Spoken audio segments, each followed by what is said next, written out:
So earlier this morning, I promised all of you on social media, aka Twitter, that I would be doing a first impressions to a new manga series that came out very recently that currently only has 4 chapters. The title of it is called Grashros? I'm probably saying that name wrong. If I'm saying it wrong, correct me in the comments below. But anyways, though, the series recently came out. It has been recommended to me quite a bit, actually, and many have been saying, Chibi, you need to check the series out. You might like it. You definitely might like the series the way it's done, and so I decided to, give it a checking out, since technically chapters are, on break this week. I have some free time. I'm working a lot on the 12 Days of Anime videos, but I have a little bit of free time to kind of read new manga and stuff. I was like, you know what? Let's see how this is. Let's see why everybody are recommending this series to me. Let's check it out. And so I read it this morning, earlier this morning, and I like what I read. I really liked the first 4 chapters. I read it all in one sitting, binge read it, and I was like, yeah, I like this. Let's do a first impressions on this. This seems like a very fun series. It's off to a very good start. So many of you are probably wondering, okay, so what's it about, Chibi? What is the series about? Should I read it? Here I am to let you know. So the setting of the series is set 30,000 years before our current time. So go back 30,000 years from right now. That's where the setting of the series is taking place. It's taking place in ancient human civilization. It's taking place into the point to where mammoths and stuff were still alive. That's basically where the series is taking place. So automatically, this has a very different setting compared to what we're normally used to. This is going to be a series focused around ancient civilization, but also focusing around Indians, tribe folk, cavemen, stuff like that. That's what we could basically expect. So anyways, we have our main male character called Dada. I'm not even joking, that's his actual name. Dada was on a hunt at the beginning of the first chapter, and when he brings home this big animal to feed to his entire village, they're all happy, excited, basically saying, you're the best hunter, we're glad to have you, you're amazing, we're glad that you're here because you're able to make sure we eat every single day and don't have to worry. Basically showcasing that this character, Dada, is an amazing person. This guy is someone everybody looks up to. He's like an idol amongst the village, and so it's a really nice, fluffy start to show how these tribes people are just living, getting along day by day and all that, and they don't really have to worry too much. Overall, they're having a very peaceful time. So a couple of panels pass and all that. Eventually, you find out that Dada has a wife. And this wife, Lulu, she is currently pregnant with Dada's child. And it's a very interesting scene because the way the series opens up, you're like, whoa, the main male character, he's going to have a child? I'm like, is this going to be like a story to where we see a father trying to take care of his son in like ancient civilization? I'm like, ooh, this is very interesting. And so eventually, as his son is about to be born, the clan elder calls Dada over into this like secret spot in his tent. He's like, Dada, you do know that your son is going to be born on the blood moon. And when this is brought up, I'm like, okay, where is this going? Like, are we gonna get some like sci-fi, like supernatural stuff going on in the series? Basically, he's like, your son's gonna be born on, the blood moon. And as we know, when it comes to what our clan traditions are, if a child is to be born on the blood moon, the child effectively needs to be sacrificed, killed. And automatically in my head, I'm like, what? I'm like, whoa, whoa, whoa. You're telling me that this dude that is effectively helping your village out, feeding your village, everybody respects and looks up to this man, you're telling me that this elder has the right to go over, it's like, hey, you need to kill your child on that. I know you've been looking forward to having your child for about 8 to 9 months now, but, you need to kill your child off because this is what, the old fogies from ancient times have been saying, that if a child's born on the blood moon, you need to kill them. And so, automatically, he's like, no. Like, he will fight destiny. Like, the father, Dada, he's like, no. I'm not doing that. Let me find another way to spare my child. And eventually the dude's like, okay, fine. If you want to save your child, if you want to appease the gods and all of that, and the ancient spirits and stuff, then you must go hunt down this creature from the Black Plains, which was effectively a rhinoceros. So the dude, Dada, has to go out and hunt this rhinoceros and bring it back before sundown for his child could be spared. And let me back up real quick to explain why the child needs to die in the first place. The reason why the child needs to die is because if a child is born on the blood moon, they are a cursed child. They basically will bring doom to the entirety of the clan, the tribe and all that. So that's why the child needs to be sacrificed. So that was basically the real reason. It's like, if you want to appease the gods for, we could survive, the tribe won't be destroyed or whatever, then you need to, hunt down this, like, rhinoceros and bring it back before sundown, before your child is born.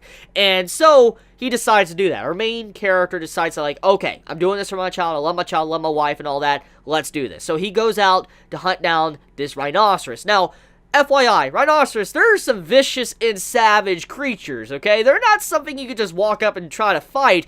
Back, like, 30,000 years ago, trying to go up against a rhinoceros, that's pretty savage. Like, they're just like, yo, that's not gonna be easy. Even today, if you're to try to even stand up to a rhinoceros, you're gonna get messed up. Like, you're legit gonna get destroyed. So seeing that scene, I'm like, how is this man gonna take this, rhinoceros down? Well, as one thing leads to another, eventually he has to give up his hand, and he has to give up his right eye just to be able to take down this creature. When he takes it back and he drags it back to camp, he manages to make it before, sunrise. So he managed to bring back the rhinoceros, and everybody seemed to be happy overall. He managed to have his child, and he's like, here we go, my child will be able to fight destiny and all that. And so basically it began the story of the series. So it seemed like overall everything seemed good. I mean, he redeemed himself, he managed to do what he could for the clan to prove that his clan wouldn't be annihilated by the cursed child that was born under the blood moon, and he decided to call his child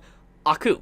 So his child is the main spotlight of Chapter 2. And Chapter 2, it shifts over the actual perspective, the narrative, over to the child, and no longer are we following Dada. Dada is no longer the main character. He actually, from what we can see throughout the second chapter, he is someone that has now grown quite considerably weakened, because since he sacrificed one of his arms, and he sacrificed his right eye, he no longer can relatively do anything. He can't provide for the tribe. And also, his wife, Lulu, the mother of Aku, she also gave up her legs, because in the middle of childbirth, she lost her actual legs. She could no longer walk anymore. So that means that because of the birth of Aku, his parents no longer were at their peak, their prime anymore. And so, in a way, what the elder was trying to say is how he could be a cursed child. It kind of looks like. It looks like the child did curse his parents, and now everything is starting to fall apart. However, a new person has rised up, a new person is hunting for the tribe, but it seems like overall that, Aku's family, his father and mother, they're no longer really wanted. They're not really cared for anymore. People keep them, secluded away from the main village tents, which just shows how much has changed in the span of a couple years since the loss of his, arm and eye, and since Aku was born. So we get to see the story of this boy that right now he's being told that he is a cursed child and that he's bringing so much doom and problems to the clan.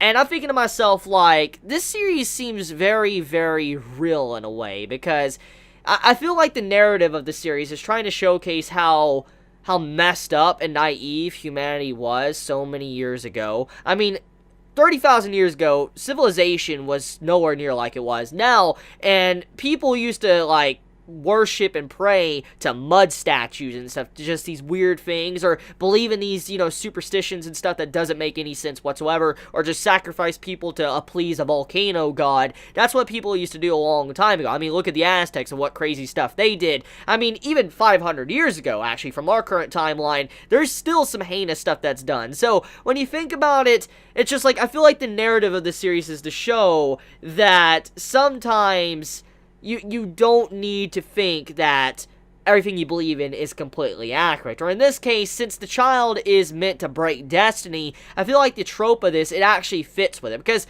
overall, a character breaking destiny, fighting against destiny, is not something that is, like, uncommon. It is something we see quite often in literature and all of that. And so when you see how this child has basically been born to fight destiny, you're like, okay, so it's one of these type of stories. However, it fits perfectly in with the narrative, because the narrative is set 30,000 years into the past, where people believed in anything. They believed in, like, volcano gods. They believed in sacrificing people for it could rain and stuff. And so because of that, you could see, like, this child fighting destiny. It makes sense, because if the child proves that he's not cursed, he's able to bring glory to his clan, it shows that, he has broken destiny. And I like the way that's done. It feels logical. It makes a lot of sense. It won't feel like it's just out of nowhere to support the character, because, in all honesty, stuff like, rain god, sacrificing someone to a rain god and stuff, that doesn't make any sense at all. So seeing how he's going to be able to fight Destiny and all that, and that's where the story is going. I'm looking forward to it. So one last thing before I end this video, though, we also have it to where the name drop of the series on the 4th chapter, apparently,